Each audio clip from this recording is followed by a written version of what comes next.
অভিনেত্রী পাপিয়া অধিকারী, তিনিও আমার সঙ্গে রয়েছেন। পাপিয়াদি, আপনি শুনলেন সবটা। মানে আমরা এতদিন অবধি রাজনৈতিক নেতারা আমি দেখেছি দুটো ভাগে ভাগ করেছে, সংখ্যাগুরু ভোট, সংখ্যালঘু ভোট ইত্যাদি ইত্যাদি, কিন্তু আমি তো দেখছি এরা কারণ নয়। রাজ্যের পিসি শুধুমাত্র নিজের, তিনি শুধু ক্ষমতা চান, তারা কোনো কিচ্ছু যায় আসে না, তিনি আর কারণ নন, এটাই বাস্তব। এবং তিনি আজকে চুপ, এত কাণ্ড হচ্ছে, ওনার একমাত্র এজেন্ডা হচ্ছে মেয়েদের কথা বলার সুযোগ না দেওয়া।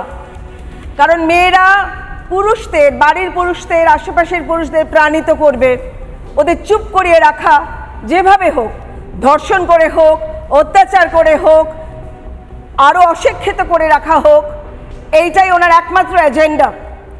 উনি নাকি বাংলার মেয়েদের উনি চরম শত্রু, বাংলার মেয়েদের উনি কথা বলতে দিচ্ছেন না, এবং যারা কথা বলছেন তাদেরকে নানাভাবে বন্ধ করে দিচ্ছেন তাদের কথা বলা, হয় খুন করে, এবং খুন যারা করছে তাদের বাঁচানোর জন্য উনি আমাদের ট্যাক্সের পয়সায় আইনের লোকেদের লক্ষ লক্ষ কোটি কোটি টাকা খরচা করছেন, ডিএর লোকেরা বসে রয়েছে। এই যে মেন্টালিটি, এটা কতদিন ধরে চলবে, আমরা কতদিন ধরে সহ্য করব?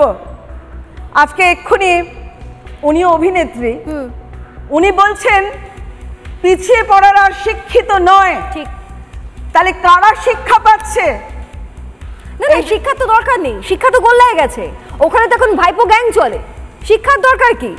আজকে আমি স্কুলে যাব, আজকে একটা বাচ্চা, আমি এটা বলছি যে কাকদ্বীপের ঘটনা, একটা বাচ্চা স্কুলে যাচ্ছে, সেখানেও সে শ্লীলতাহানির শিকার হচ্ছে।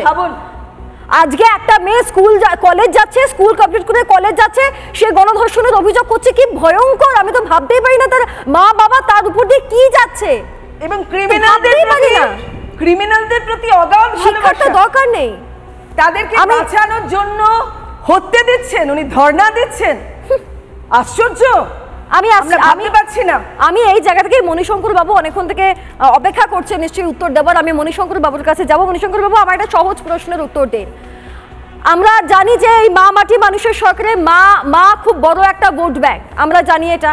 দ্বিতীয়ত, আপনাদের কি মনে হয় একটার পর একটা অভিযোগ, একটার পর একটা ঘটনা, এরপরেও শুধুমাত্র কন্যাশ্রী, লক্ষ্মীর ভান্ডার, এই সমস্ত প্রকল্পের জুজু দেখিয়ে আপনারা ভোট লুট করতে পারবেন? আমি বলছি, ভোট লুট করতে পারবেন?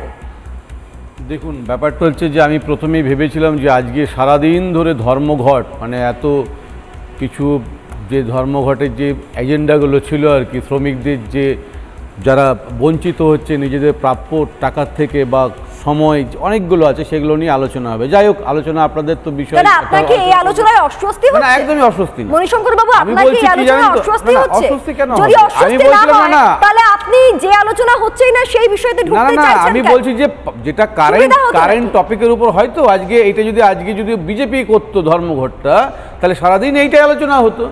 কারেন্ট টপিক, সারা রাজ্যে এরকম একটা ধর্মঘট হচ্ছে, সারা ভারতবর্ষে বামেদের ধর্মঘটে আপনাকে বলছি এটা অনেক ইম্পর্টেন্ট।